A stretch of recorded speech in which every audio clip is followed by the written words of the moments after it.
E aí, pessoal, tudo bom? Professor Alexandrino, como é que estamos? Bom, pessoal, primeiramente, esse material dessas questões que nós vamos resolver agora, ela vai estar lá na descrição do vídeo, tá certo? São 3 questõezinhas sobre, digamos assim, a trigonometria básica, tá? Sem muita complicação, sem nenhuma dificuldade extrema, tá? É realmente são 3 questões interessantes, desse material que você vai encontrar aí na descrição do vídeo. Tranquilo? Vamos para a nossa primeira. Mas antes, uma frasezinha de um cara muito, muito simpático, né? Que é o Mário Sérgio Cortella. Agir conforme aquilo que se fala, alinhar discurso e prática, além de ser uma postura ética, além de ser uma postura ética. É um sinal de autenticidade. Por que é um sinal de autenticidade? Porque para ser ético, para falar e fazer, a pessoa tem que ser uma pessoa realmente muito autêntica. E nós estamos precisando disso. Vamos lá. A nossa primeira questão diz o seguinte: na aviação, o período da região que define a fase final da manobra de aproximação para um helicóptero pairar ou pousar pode ser definido por meio de sinalizadores uniformemente espaçados. Uniformemente espaçados. As características dimensionais desse sinalizador de perímetro estão indicadas na figura a seguir. Aí você tem aí um sinalizador que ele é uniformemente espaçado. Então, dá a ideia que você tem uma altura e como se fosse aí o telhado, né? Esse telhado aí, esses segmentos que você vai visualizar agora eu passando o laser, eles vão ser exatamente congruentes, tá? Essa é a ideia que a questão transmite para nós. Uma empresa contratada para produzir esses sinalizadores, esse sinalizador, está definindo os parâmetros para a construção e escala do artefato. Para tanto, é necessário conhecer o valor do ângulo de abertura do sinalizador, indicado na figura, respeitadas as medidas delas apresentadas. Então, você tem aí o ângulo beta, está aqui o ângulo beta, e ele tem dizendo que essa distância é 1, e a altura você tem 0,25. Lembra? Aí a unidade, tá? Tudo em metros. Ele te dá uma tabela onde você tem a medida dos ângulos, aí tem o seno, cosseno e tangente desses ângulos. Tranquilo? De acordo com a tabela, o ângulo necessário para a produção do sinalizador é igual a, ou seja, ele está te perguntando qual é a medida do beta. Façamos o seguinte, coloquei a figurazinha aí, e aí, para poder facilitar o nosso entendimento, vamos fazer aqui digamos assim, uma figurinha, tá? Para poder facilitar o nosso entendimento aqui sobre a questão. Preste atenção. Faz de conta que você vai ter aqui, se eu chamar esse ponto aqui de ponto A, então eu quero dizer que esse aqui é o ponto A, tá? Perfeito? Aí, ó, se eu passo um segmento aqui, seria esse segmento aqui, ó. E aí eu chamo esse animalzinho aqui de B e esse aqui de C. Para que você se oriente, ó, B e C, tá? Então, Alexandrino, eu posso afirmar que são triângulos isósceles. Pelo enunciado da questão, a gente tem essa ideia, tá? Bom, aí, ó, se o triângulo é isósceles, tem uma propriedadezinha que nos fala que na hora que eu parto, isso aqui ao meio, até o ponto, eu vou chamar de ponto H, eu vou ter, ó, que esse segmento é igual a esse e que esse segmento é igual a esse. E tem mais uma propriedade. Qual é, Alexandrino? A propriedade é que esse ângulo aqui, ele foi dividido ao meio. Então, esse ângulo não é beta, ele vai ser beta sobre 2. Perfeito? Bom, Alexandrino, o que é que você quer dizer com isso? Olha só, eu vou apagar um desses betas sobre 2, só para que fique um pouquinho mais bem explicada a figura. Então, eu vou ter que esse ângulo é igual a isso, tá? Na figura, essa distância aqui, ó, é 0,25 metros. Então, eu vou dizer que isso aqui é 0,25 metros. Como a distância de B até C vale 1 metro, o ponto H vai ser ponto médio, então você vai ter meio metro para um lado e meio metro para o outro. Certo? Bom, o que ele está pedindo? Ele está pedindo o valor do beta sobre 2. Mas, Alexandre, não é o beta? Calma. O ângulo é beta. Mas eu não posso calcular a medida direta. Então, o que é que eu vou fazer? Eu vou olhar, por exemplo, para esse triângulo que você está vendo eu pintar de amarelo. Na hora que eu pinto esse ângulo aqui de amarelo, eu não vou encontrar o ângulo beta, verdade. Mas eu vou encontrar o ângulo beta sobre 2. Se eu encontro a metade do ângulo, eu encontro quem é o ângulo original. Lembrando que isso aqui é uma altura 90 graus. Aí, ó, na frente do ângulo você tem o quê? Na frente do ângulo você tem o cateto oposto. Na frente do ângulo de 90 graus você tem a hipotenusa. Opa, não tenho. E nem preciso, porque o outro cateto, que é aquele que está colado no ângulo, é o cateto adjacente. Então, eu posso simplesmente aplicar a tangente de beta sobre 2, que vai ser o cateto oposto dividido pelo cateto adjacente. Então, eu tenho que, ajeitando aqui a escrita, que a tangente de beta sobre 2, isso vai ser igual. Se eu multiplicar isso aqui por 100, eu posso multiplicar por 100. Se eu multiplicar por 100, vai ficar, ó, 50 sobre 25, e eu vou ter o quê? E eu vou ter 2. Então, a tangente é 2. Tranquilo? Bom, mas o que é a tangente em si? Quando eu coloco, a medida do ângulo. A tangente não é o cateto adjacente sobre a hipotenusa? Mas, Alexandrino, eu estou pedindo o quê? Vamos voltar lá para a questão para toda uma olhadinha. Ó. Eu quero saber a medida do ângulo. O que eu encontrei, Alexandrino? Eu encontrei a medida do beta sobre 2. Vixe, Alexandrino, e agora? Pensa um pouquinho. Ó, se você encontrou a medida do beta sobre 2, você tem que encontrar a relação lá na tabela. Quanto foi que deu beta sobre 2? A tangente de beta sobre 2? Não deu 2? Então eu venho para cá na tabela. Ó. Olha só, vou marcar aqui para a gente visualizar, ó, de vermelho. Preste atenção. Ó, a tangente do ângulo dando 2, isso implica dizer que o ângulo é 63,4. Ora, raciocina comigo. Se você tem que a tangente do beta sobre 2 é 2, então eu acabo de determinar que beta sobre 2 é igual, já esqueci aqui o valor, 63,4. 63,4. Então, você vai lá, multiplica meios, multiplica extremos, vai ficar 2 vezes 63,4. Eu vou encontrar que o beta vai ser 126,8 graus. E, voltando para a nossa questão, qual é o item que eu quero? O item marcado vai ser 126,8.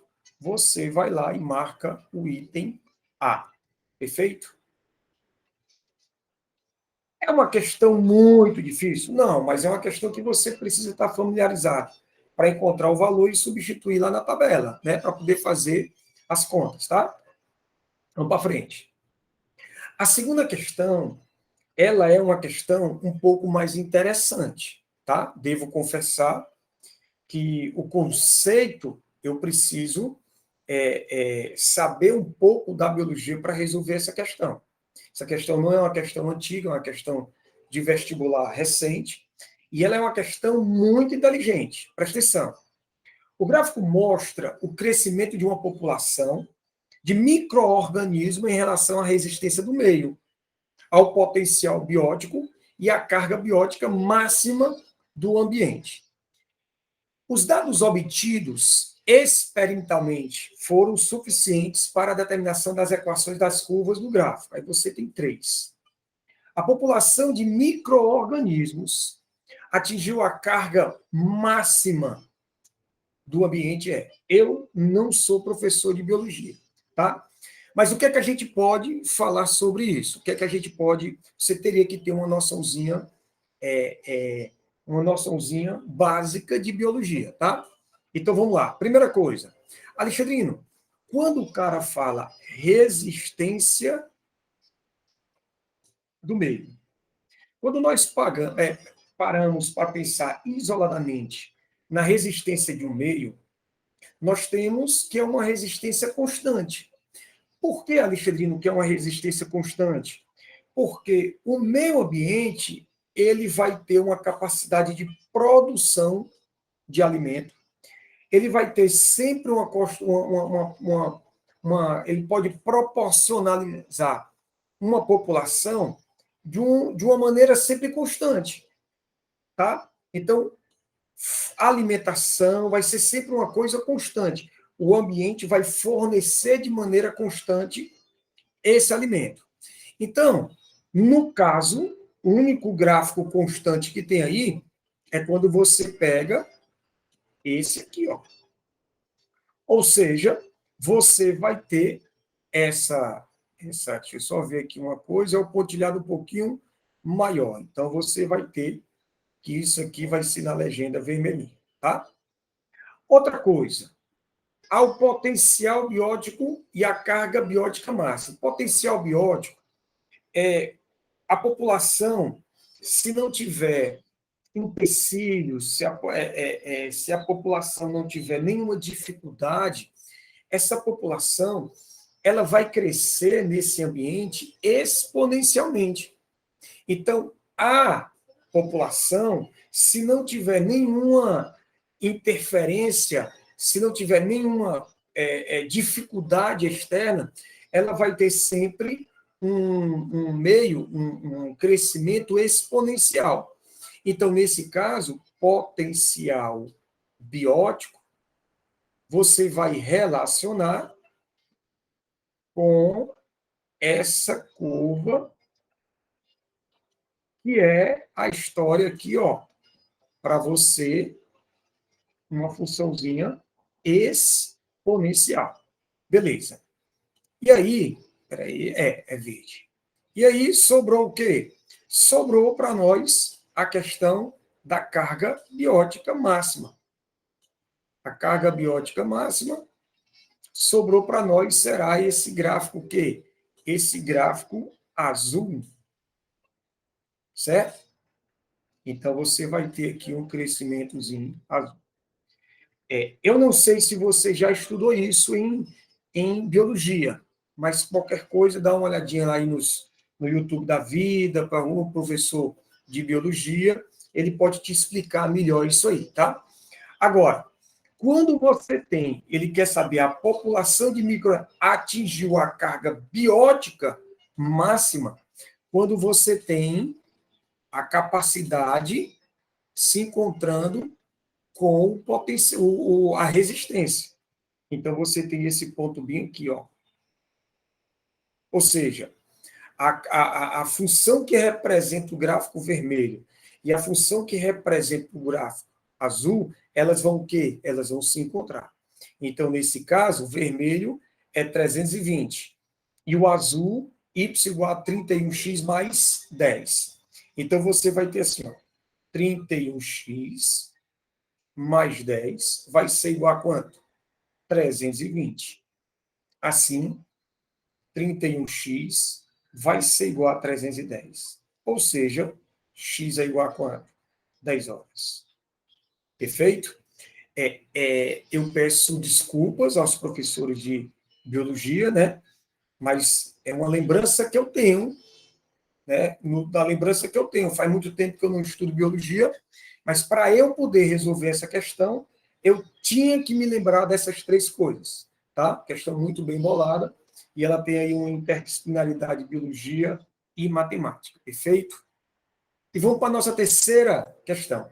Diz o seguinte: um entregador utiliza em seu trabalho um caminhão com um tanque de combustível de capacidade para 100 litros e percorre, em média, 7 km com 1 litro de óleo diesel. Então, vamos logo colocar bem aqui.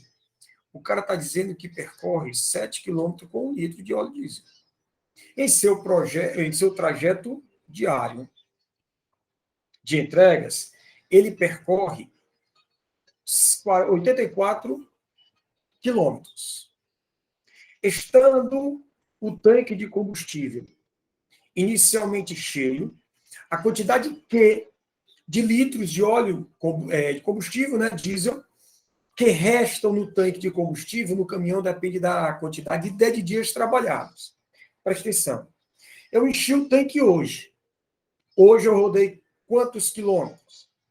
Alexandrino, eu rodei 84 quilômetros. Mas eu gasto quanto por litro? Alexandrino, cada 7 quilômetros que eu percorro, eu gasto 1 litro. Então, eu tenho uma razão do meu consumo. Exatamente. Então, vamos lá. Ó. Primeira coisa. A quantidade, eu vou dizer aqui, consumo. Tá? Vamos colocar assim. Ó, consumo.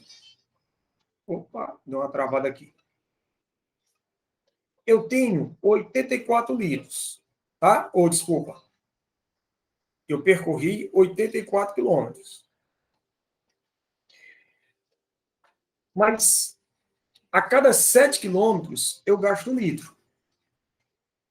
Então, eu tenho um consumo de 12 litros por dia. Ou seja, todo dia eu percorro 84 quilômetros. Isso é a minha referência em termos de distância. Todo dia eu percorro uma distância de 84 quilômetros. Só que o consumo do meu caminhão, ele é de 7 quilômetros para cada litro. Cada litro, 1 litro só vai dar para percorrer 7 quilômetros. Então, o que foi que eu fiz? Eu fiz uma razão entre a distância percorrida e a capacidade do caminhão de consumo de combustível, tá? Então, o que é que eu fiz? Eu encontrei a questão de quantos litros eu gasto por dia. Tanto faz eu dizer 84 quilômetros por dia, como 12 litros por dia. A referência só muda. Quando eu falo 84 quilômetros por dia, eu estou tomando como referência a distância. Quando eu estou dizendo 12 litros por dia, eu tenho aí a história de quê? A história em litros. Aí você diz, mas por que, Alexandrino? Porque, na verdade, ele quer, olha só o que é que ele quer, para você entender e eu fechar a questão. Já.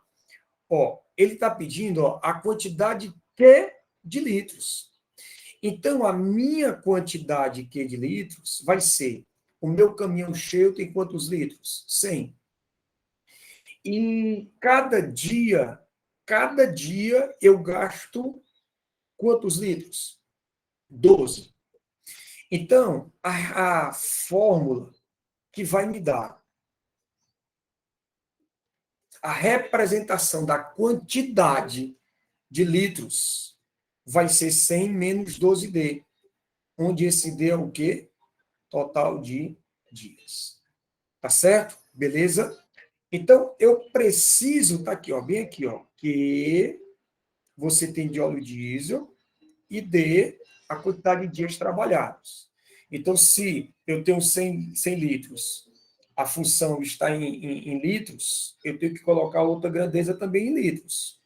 Para que eu não posso fazer uma conta de litros e distância. Ou é distância com distância, ou é litros com litros. Por isso que eu tive que fazer a questão do consumo. Tranquilo? Perfeito? Um beijo grande no coração, felicidades. Fique com Deus, sucesso, paz, saúde para todos nós. Tranquilo? Valeu, pessoal. Tchau, tchau.